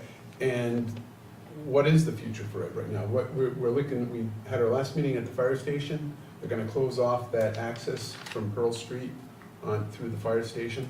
The senior bus to get over there and how they get in and out of that facility, something to address. Like you said, the use, it'd be nice to get the sense of where these people are. It's one thing to have a number of people using it. I'd like to know where they're coming from, you know, specifically, as opposed to just the number itself. Okay. In relation to like the number of members, I'd love to know, not just now, but I'd love to know last year, 2016, ideally going back to 2015, so we can see how the trajectory has gone along those lines of where the residents are, where are the members' residents. Yeah. Additionally, the American Community Survey does break out the population by town of Essex and village of Essex Junction. Yep. So being able to see those changes as well, to see how is the population growing among the potential age pool. So we can try to get some kind of an idea as to where this is going. And then along the lines of cost, just the change in services as well, what has increased, what has been initiated, what has been canceled, and then compared to other communities as well. So the trip to Lake Winnipesaukee, Yes. like, are those the kinds of things that other communities are doing as well? Is there something unique to Essex? Because I mean, all this said, there's also a significant amount of research out there around the brain and how engaging in both social and mentally stimulating activities can help to prevent things like Alzheimer's and other types of health risks that we don't want more members of our community facing. Could you go back one? No. I know that you said what has been canceled, something. Or discontinued. What? Services. Programs or services. Programs or Right. services that have been canceled. Right, if out-of-state trips had been canceled at one point in time and then started again, to see if that happened in 2016, then 2017 they started up again and now there's more membership. Those kinds of things, are there certain services that are attracting more people, more members, or is there potentially just a growth happening because the growth of our community and the growth of this age population? And I've even heard comments, people have moved to the community because of the senior center. And if there has ever been any kind of a satisfaction survey or any kind of membership survey to see what people, or what the members, how they feel about the services, if there's any data on that, that'd be great to have as well. Yeah, I'll just keep going. I would add, everything is great. I would add to the what other senior centers offer, I would like to put a plug in that we look at Montpelier specifically. I would also like to, wherever we look, we also ask them for their, as much as they're able to, provide their financials. So is there a membership? What does the municipality put in? How are the financials managed? Look at, and Robin might have something on this, but what are we expecting for housing growth for seniors in the community? I know we're putting a building in down there, but what are the expectations around that? I'd like to, with your idea of any satisfaction data, I'd like to do a survey of the seniors prior to this next conversation we have and get their input of what they think a senior center could offer. That should be pretty simple. And then I'd like to set up a time that this board or both boards together, however we want to do it, talks to the activities director and gets her input on what she's seen and would like to see. Okay. Let me just interrupt Elaine, I'm going to do it next. Ally, do you want to join us up here? Would you like to join us here by any, I don't want to put you on the spot, but. Well, you did. Oh, You can say no, it's okay. because you might, I'm going to guess you might have some ideas of your own. Elaine? So a couple other data points I would want to learn about is a dues history, how much it has cost over time to be a member of the center. Some population projections for 55 and up for the village and town in Chittenden County.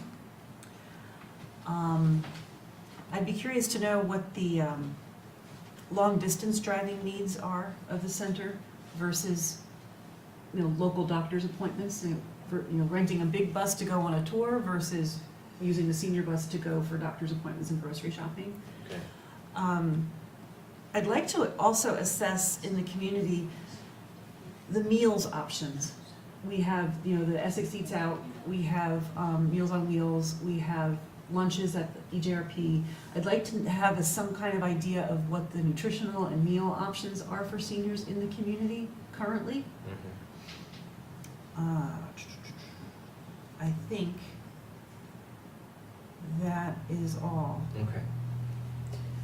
Yes, thank you. One other thing that just occurred to me to add in here is current staffing. We, Yes. we have, Ally is the sort of the director, overall overseer, and then we have Luann, who's the coordinator, but, does Luann need more help? Does she need some other additional part-time help or something like that? Well, and to Not that we're understand the necessarily gonna do it, but I Right, just but wanna- but with that, to understand what the volunteer hours are, we can document what the Okay, volunteer volunteer hours are that hours, are being okay. used. And if I can add one thing to that, can we also get a review of, for everyone's sake, the structure?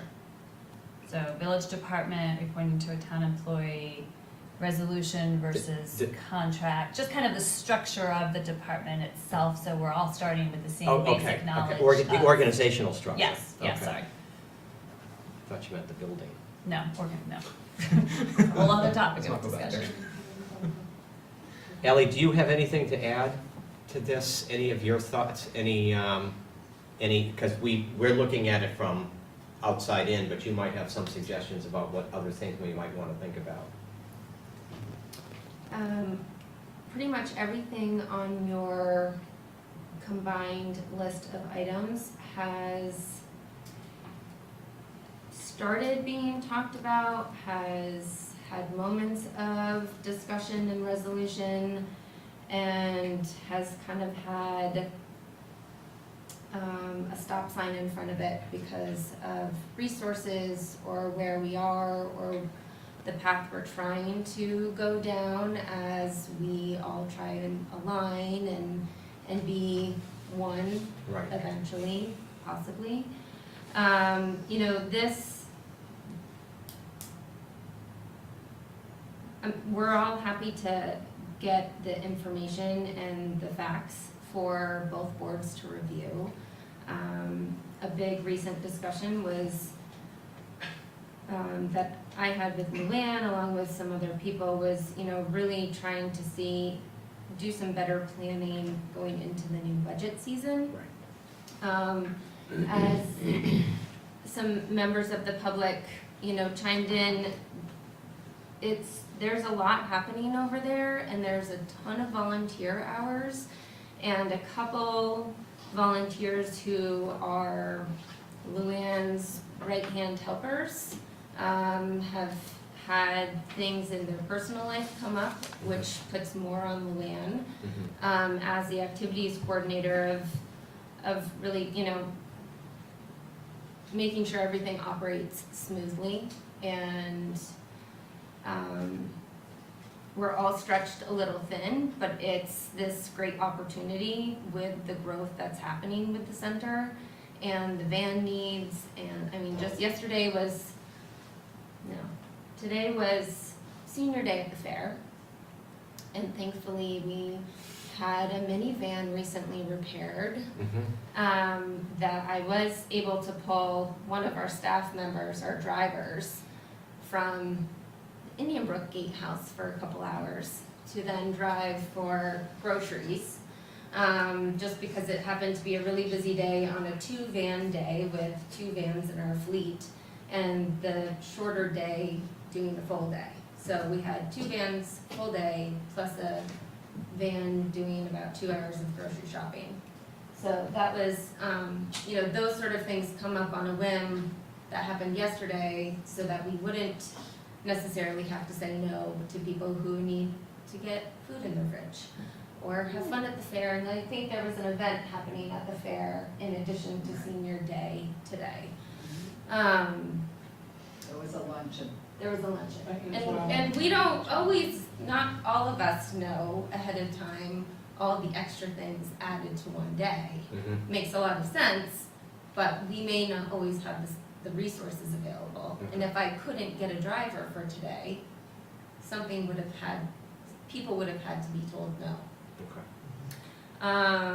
That's just one example. So things like that come up, and between the phone volunteers who are scheduling these crazy days of appointments, to the programs and the trips and everything happening, there is this need of variety for different interests and activity levels with the membership.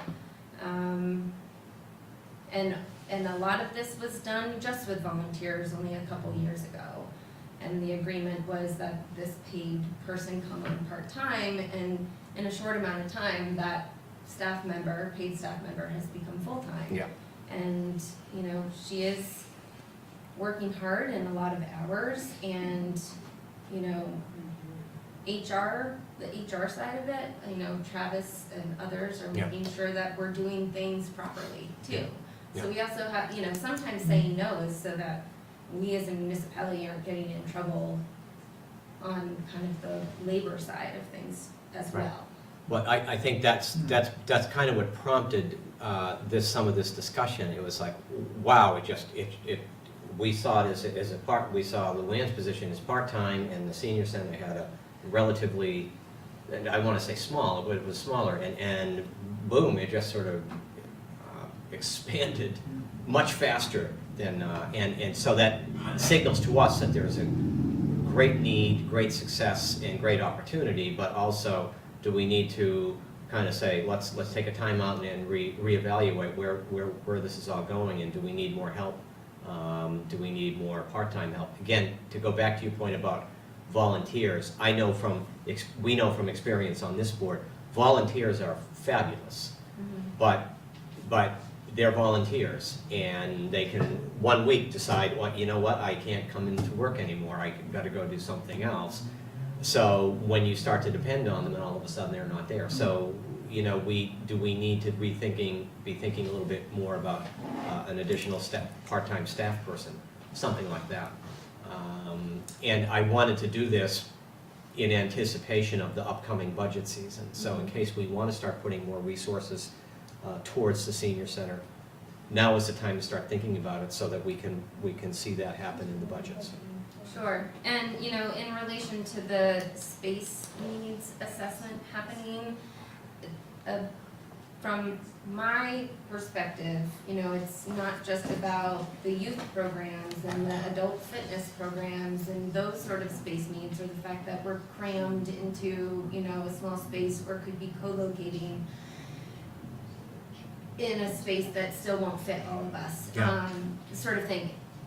There's been thoughts out there and, expressed that the parking here has always, I've been to a couple of these meetings, so now that lot's open, and, we're trying. We're talking about the senior van with the closure of that one wing and how it's gonna work out, and Ricky and I have been talking about working that out. But then other space opportunities coming up, we may not have really a lot going on for programs on the non-senior aged aspect. But if we had a building that we weren't paying rent for, how can one building even be utilized in 2 different ways? Yeah. When the senior center is empty right now, but we could have Zumba happening, or a parents' night out happening on a Friday night, where parents are going out and we're watching the kids. Yeah. But during the day, it's a multi-use sort of building, but it's one building and that space needs sort of thing. So that's been brought up. And Yep. again, how is parking happening? People always come to me saying, it'd be great to have a park here. It's like, well, that's great, but there's no parking for a park. Yeah. And if you can't get to it besides a car, Yeah. you need to plan for that. Yeah. So it's, you know, this process, and it's definitely on our brains, and we're trying to make things, you know, come to fruition, at least look like we're gonna really do something with the information we could maybe get, but we don't have sky's the limit Yeah, to no, I keep know. saying yes. But it's all great, and it's a great problem, right? Yeah. No, it's a good problem to have. It's not a bad, it's a good, we have a hand up here. Yes. I'd like to make one point that you need to be aware of. Sure. Your name, Senior please? Center. Could you say your name Oh, for the? my name is Anne Marie Dennis. Yes. I've been a member of the Senior Center Yes. long before Luann came on board. Yeah. The Senior Center has its own operating budget. We raise the money. It's not a department money on how you spend it. The programs we have, we fund ourselves. All the trips we do, we fund ourselves. We pay for the bus drivers ourselves. It is not something that's paid for by anyone else. And it's our money, and I feel very insulted that someone's gonna say, what programs we're gonna have. We have a program committee, we make those decisions. I don't wanna be kept out of the loop. This is our livelihood now. Right. This is our life, and it's our money. Mm-hmm. So don't automatically assume because we're a department, yeah, we're a department. Yes, you pay for our housing. Yes, you pay for our staff person. You're in charge of our staff person, not our operations. This is ours.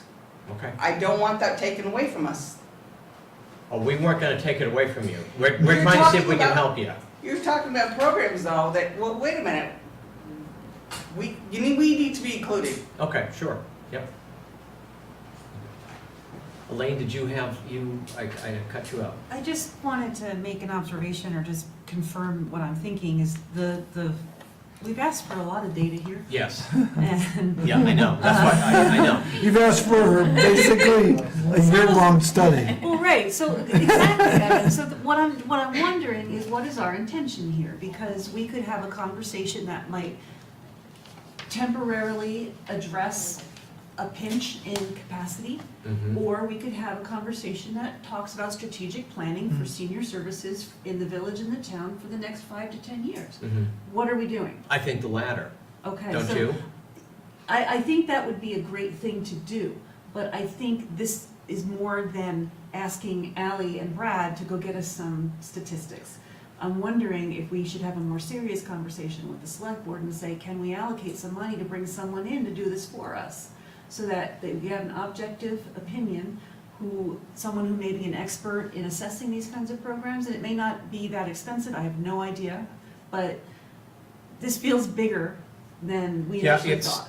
it's bigger, but let's just quickly go back through it and see if we can't see, I understand what you're saying, at a certain point, here's a couple of hours of phone and computer internet work to put together some numbers, all of a sudden it becomes, no, here's a week's worth, and, you've pushed it beyond, over the limit. So I think if we can go back over the list and see what we think, but I do think that the idea was eventually to have a discussion with the select board, because it's like a shared resource. And I think that probably what I would anticipate is short-term and long-term. What do we want to do right now? What do we see, what changes, if any, that we want to see, help or, additional bus, something like that we want to see now, and also, but long-term as well. Lori? I'm glad you brought that up, because I think that's a really valid point. And in my mind, it is not, for short term, it is not just the pinch we're in, maybe with staffing or senior vans or resources. But to the point of the last speaker, it is the structure. So when we signed a resolution with the senior center to have it become a village department, and then poor Ally was the only, you know, I mean, it made sense to put it into town recs and parks. Right. It all happened fast, and I Yes. don't think with any conversation about structure or policy, who's paying for the programs, who's determining Right. the programs, who's paying the salary, who sets the policy. And so I would like to see that come into the short term along with resources, and then this is the second phase. But I think the structure of what we're dealing with is Okay. really, really important to the success of this program, Okay, this center, I should say. okay, I get it. Dan? Along the lines of what Lori and Elaine brought up, and what the woman in the back brought up about their programs, they're paying for their programs. We're providing the facility and the administrator, or the director of the program. It's also a matter of means. What are the means of the individuals? I mean, some seniors that are utilizing the programs may have barely enough money to pay for the program she says that they're paying for. Others may have, you know, be able to go and do whatever they want, and it's nothing to them for the cost. So you gotta look at that. What could they do if they had more money? You know, sure, they can be their own programs and they're paying for them, but for somebody to pay $20 for a trip, that may be a big burden, you know, thing that they can't afford to do. They're limited, they're fixed budgets, fixed income, they're living off just a social security check. So that's something to look at right there, is what are the monitoring means that these people have to afford. And that program fund, so to speak, is how the senior center is operated, similar to how separately the Parks and Rec Department's program fund is also operated. Those who participate and pay into the programs sustain the programs and pay, so it's taking that burden off taxpayers, right? So that was done 8-9 years ago on our end. It's very similar on this side with the center and how that's done. But in all aspects of programming, you have this balance of wanting to provide affordable programming or free programming to satisfy, you know, kind of general activity, and then, yes, have these other aspects. But we shouldn't be losing any money on that either. So I'm just saying it as an example, going to Lake Winnipesaukee, you know, Luann budgets, okay, the bus cost me this much, the tickets cost me this much, the meal is on their own, but we're gonna stop at this place. This is how much I need to charge, and she needs to fill it, you know? If we're 1 or 2 people short of filling the Premier bus, it's still gonna go, you know? Why cancel for 35 people when you're missing 2 more to fill the bus, whatever the number is. But we're not gonna really be losing money, because then she's gonna be depleting her fund of what she's budgeting for everything else, because the ones that are making the money are helping pay for all the ones that aren't making money or are free, or the creamer and stuff in the fridge and, you know, the supplies of the center. But that being said, the program fund is still approved by the select board, and the program fund of the senior center is still approved by the trustees. So it is participant money, but it is part of the program, it is part of the budget approval process. I don't understand why. No, it's not. So it is, the budget that Luann does put together is presented and is approved by the trustees. You may approve it, but we raise the money, it's our money, and we determine what programs we're gonna have. I mean, you may approve it, but you haven't talked to us about any of it. I mean, yes, all this is new, and we're all thrown into it, but we were told we were gonna be a department of our own, and now all of a sudden, we're thrown under another department. We're told we can't do what we want with our own budget. We're told we can't do what I want with our staff. I mean, what's going on here? This, excited. I'm so pissed right now. This is not right. This almost feels like a dictatorship that someone's trying to tell me what to do. Well, I'm sorry, we don't mean to make you feel that way, and I don't think we're trying to tell you, if I could just give you an example, can I give me an example? The village and the town both have recreation departments, Right? and we give each recreation department, out of village funds, the village recreation department, we give them quite a bit of money to run, so that they know they have this much money to operate with in the coming year. Right. To pay their staff, to pay benefits. But they know that they're going to have all these programs that they're going to, how much money. So that's separate. But when we approve their budget, we have to do an estimate overall of how much, generally speaking, how much money they're going to be taking in and how much money they're going to be sending out. Because it's just the way local government works, but we don't dictate to them. We don't tell the recreation department, here's how many tennis lessons you can offer, here's how many swimming. They make those decisions independently, but just for the sake of bureaucracy, so to speak, they have to come to us with a budget that we look at and we approve. And that's kind of what we're talking about. What is the baseline funding that we need to supply to the senior center? For example, Luann's salary, resources for just the keeping the lights on in the center, operating the buses, those sorts of things. What is that basic funding? And then we understand that a lot of the programs the seniors are going to be paying for themselves, and they're going to be making those decisions themselves. We're not really talking about getting involved in that. But we're saying we want to have a baseline funding support for the center to make sure that it continues to operate, and whether programs increase or decrease, how they change, what members pay for, those are kind of independent decisions that are being made ongoing in the center, but not controlled by us. Do you understand what I mean? I understand. Okay.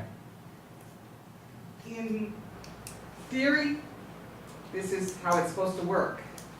In actuality, it's not happening that way, because some other department is in control of our staff who does not understand senior needs and sets restrictions based upon what there are other staff people do. It's not working, I'm saying. It's not working. We need some other solution. It's just not working, trying to tell us we can't do this, we can't do this, we can't do this, we can't do this, because every other staff person in the municipality does it that way. That doesn't fit how we run. It doesn't fit what our needs are, and it hasn't been working. I think that's why we're here today talking Yeah. about this, is we're gonna try to solve this problem, Yeah. but we do have to apply some common standards and boundaries around what all of our staff do. And there are HR regulations, there are labor regulations, there are capacity issues. So we don't want you to feel like the things that hinder us administratively are also hindering your program. We're gonna try to work out how to make sure that we can follow the law and satisfy the needs of the senior center. So that's why we're here today. So please don't feel like you're not being heard, because this is a sticky problem and it's gonna take some time to resolve it, but we're starting that process right now. Right. Thank you. And where does the budget, Janine Cody, where does the budget come from for the senior vanning, driving for seniors? It comes from Essex Town. Yeah. It comes from the Essex Town budget, to which the Is it village... not coming from a grant? No. No, ma'am. But where does that grant money go to that was given to us for senior busing? The grant, I'm not sure which grant money you're talking about. There might be some additional grant money you get.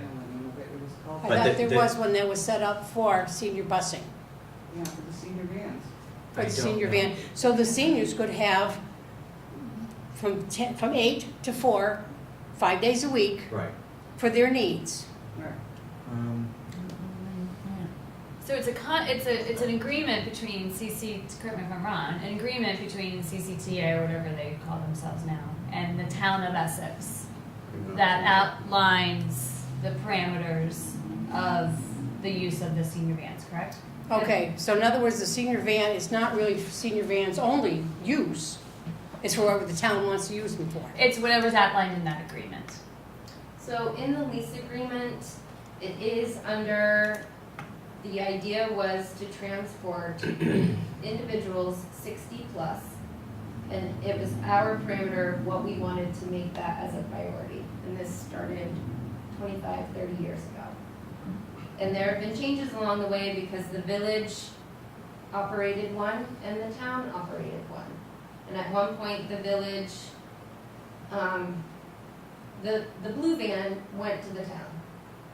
And so our department operates the two vans, and it's GMT, Green Mountain Transit, is the one that submits an annual request for vehicles, whether it's for our municipality, SSTA, I think they do the cider ones, and they could be vans, they could be regular four-door vehicles.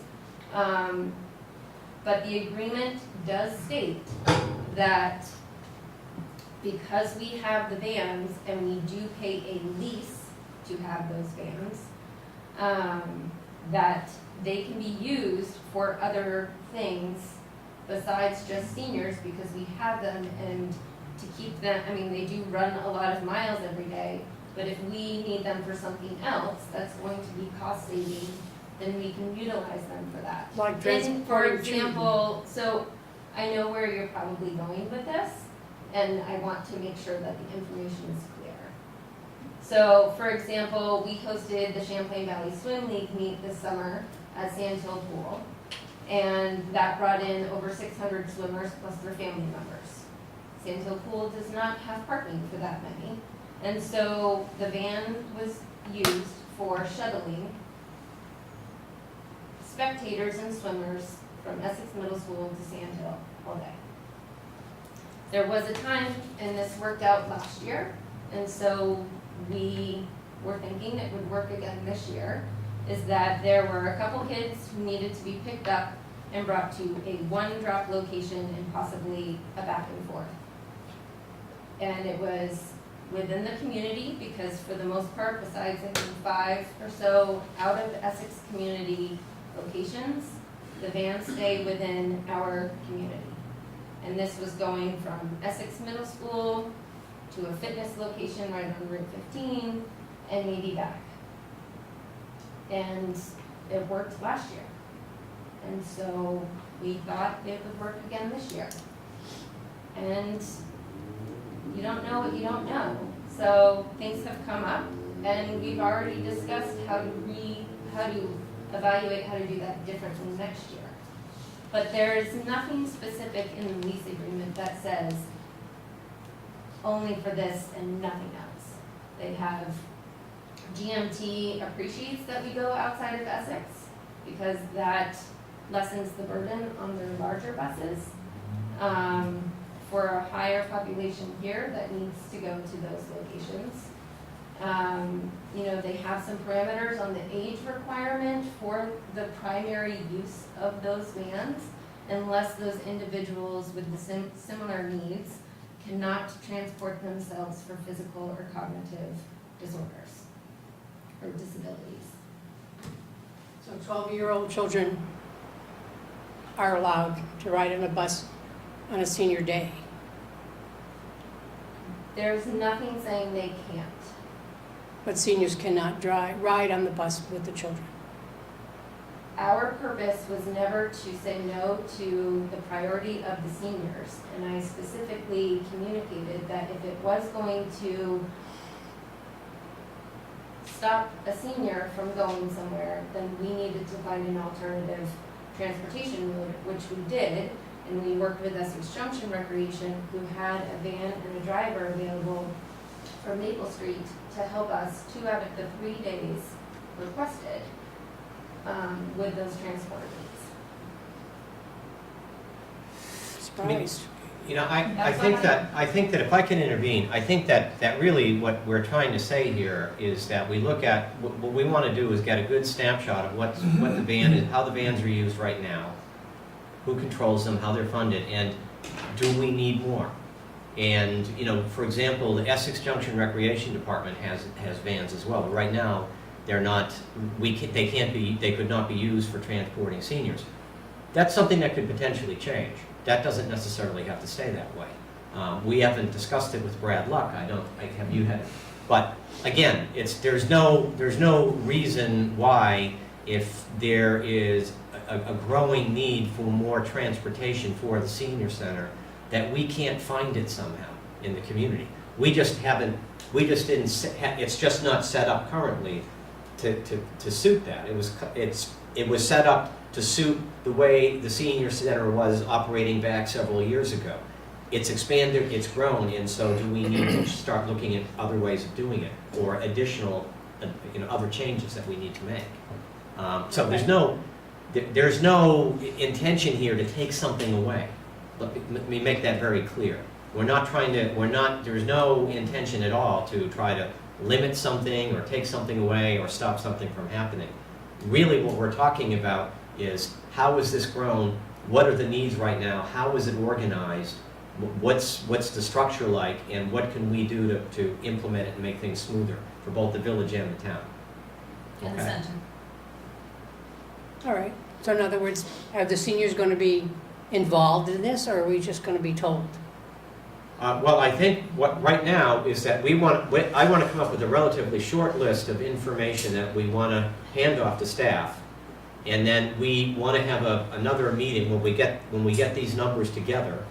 We'll have another meeting. I don't know if we will have it just with the trustees or with the trustees and the select board later this fall, and we would make sure that the seniors are there.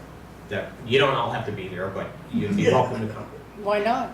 Well, you can if you want. I don't know, all 300 of you, I'm not sure we can. A voice is a voice, All a vote is a right. vote.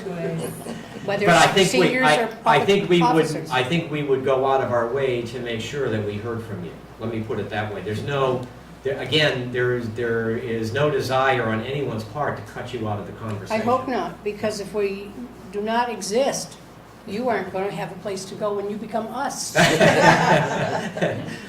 Sooner than I'm thinking, I guess, yeah. Much quicker than you Yeah. think it's going to happen, unfortunately. Thank you. So Evan, do you have some words of wisdom, insight right here? Wow, words of wisdom. Just a couple quick things. I mean, Ally's correct. I won't say we work on this every day. That's not true. But we do work on issues as they pop up there. We have employment issues in terms of union rules. We have federal rules of labor and transportation. We have our lease agreement with GMT.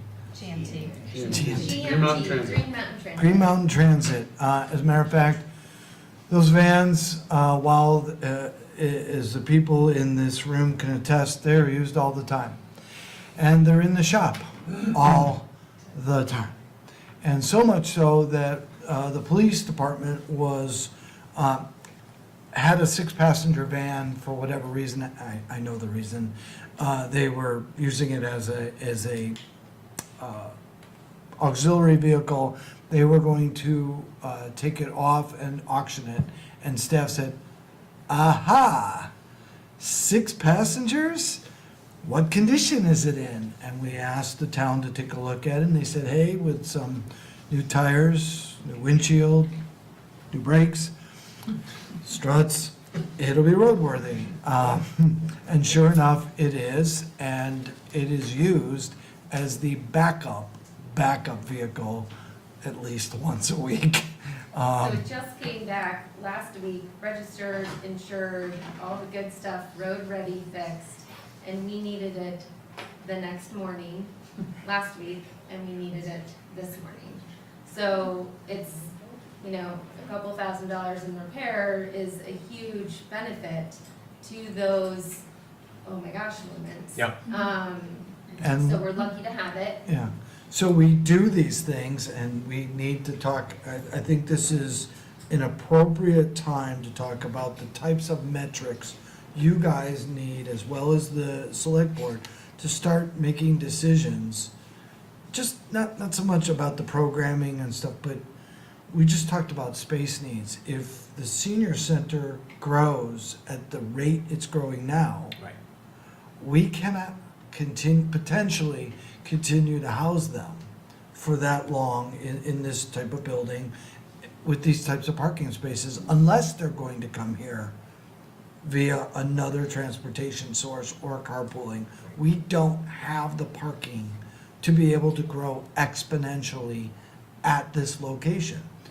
Ally and I and others have talked about, okay, for the people in the audience, not today and not tomorrow, but what do you do if the center grows?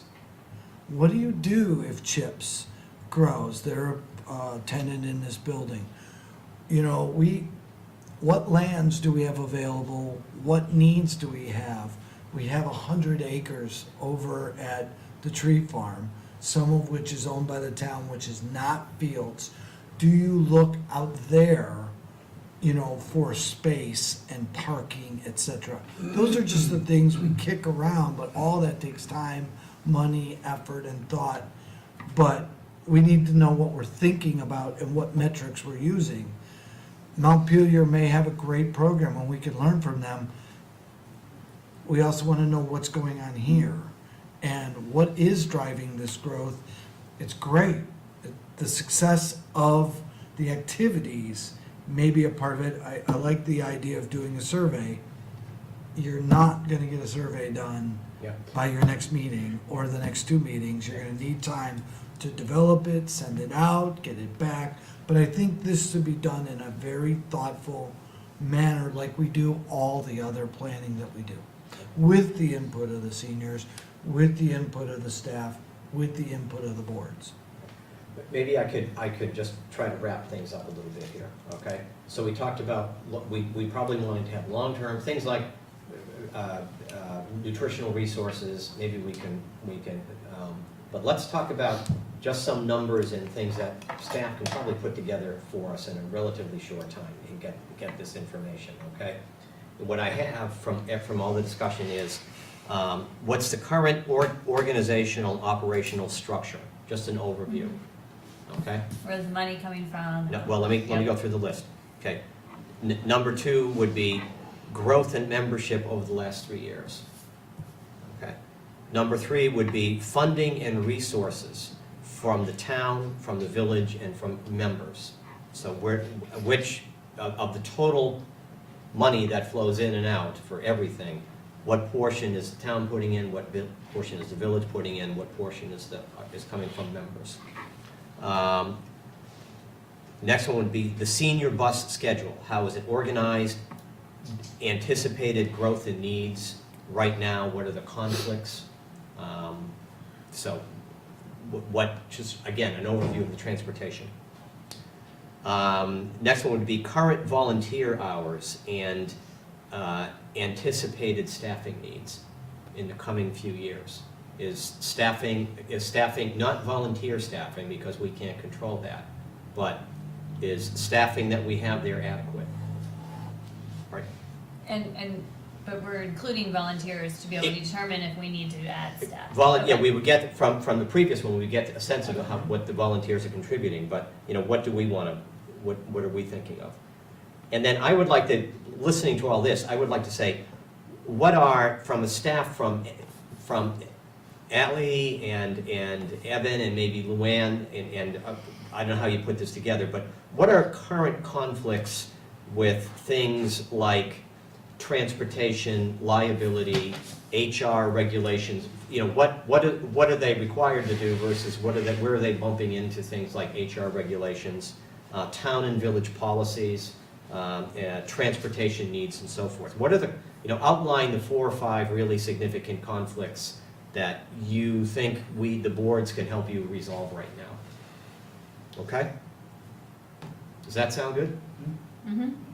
And I would like to keep it short. I mean, we can put in another one, but I've got the rest of the stuff here, and we can put this, maybe assign this to a longer study, in a more comprehensive study. But I would like to just say, if we could get that those numbers and figures and overviews in, and then we have another meeting later on this fall. And I don't know if we would do it with the select board, or we'd have it ourselves and then with the select board, exactly how we would do it. I don't know, I'd be open to suggestion. Great. Okay? Good? Yes. Sounds good. Does that make sense? And I can give you this list. Okay. Great. Great. Thank Thank you. you, everybody, for coming. And you're very welcome to stay. But we are going to talk right now about an application for an animating infrastructure grant. Elaine? Yeah, so, last several years, you might remember, I brought up a wish to have a mural project done on the wall of the McClure building that abuts the recreation path, the walking path. And it was always just something I kind of talked to people about, and I actually talked to one of the managers or owners of the McClure building, and they thought it was a wonderful idea. That was many months ago, and I just haven't had a chance to pursue it. This grant is done by the Vermont Arts Council annually, and it's yielded across Vermont some really wonderful programs, installations across the state. You might know the silo murals over in Jeffersonville at the Rotary there, and really beautiful. So it's an opportunity for a community to put art in a public space, to engage the public.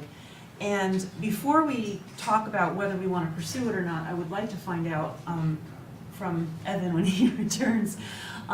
This is going to involve some staff time. Probably Darby would be the perfect person for this, but I just want to make sure that that's okay. A letter of intent is due in December, and so it's a pretty generous timeline. If there's time to do this.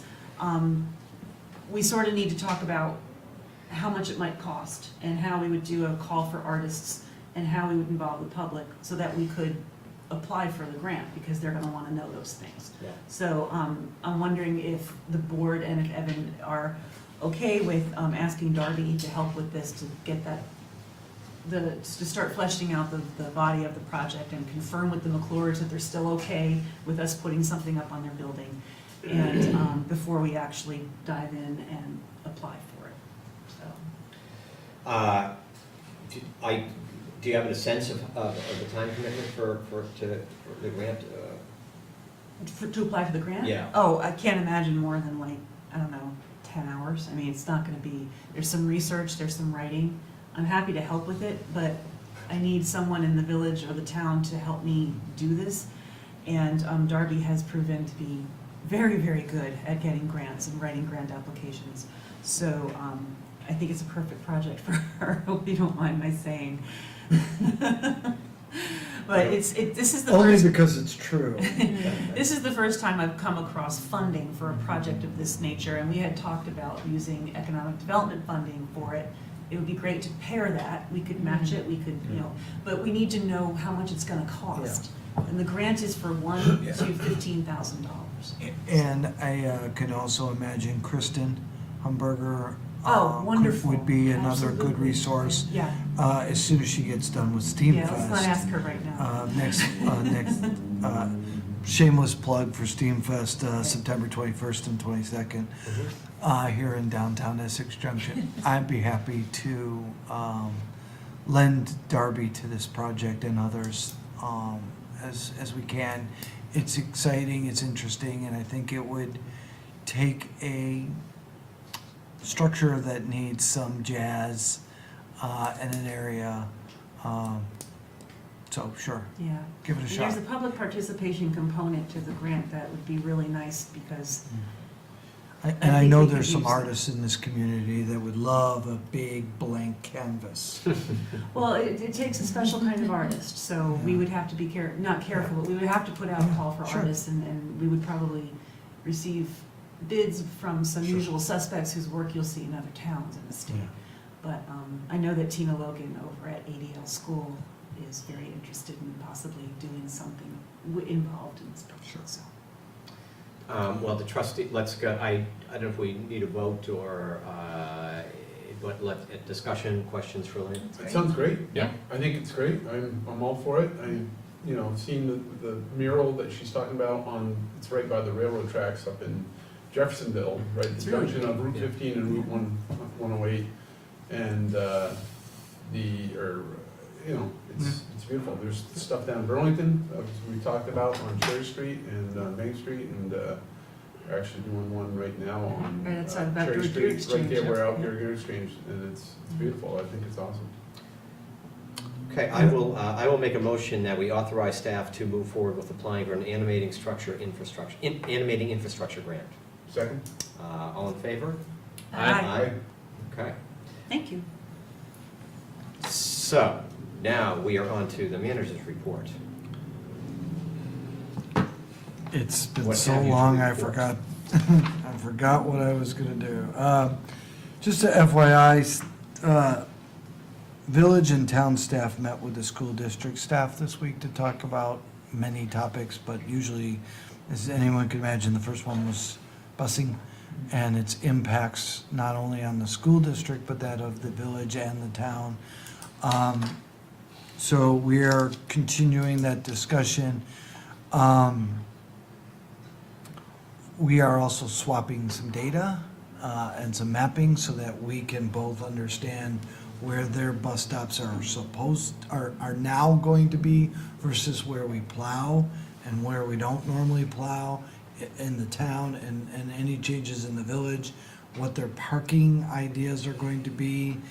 And I will mention their comment is the first 2 weeks of school are always chaotic. They're gonna be chaotic for the school, they're gonna be chaotic for the parking, there's gonna be overflow into the neighborhoods for parking. It always is a mess the first 2 weeks. Let's not just assume that all of this is about busing.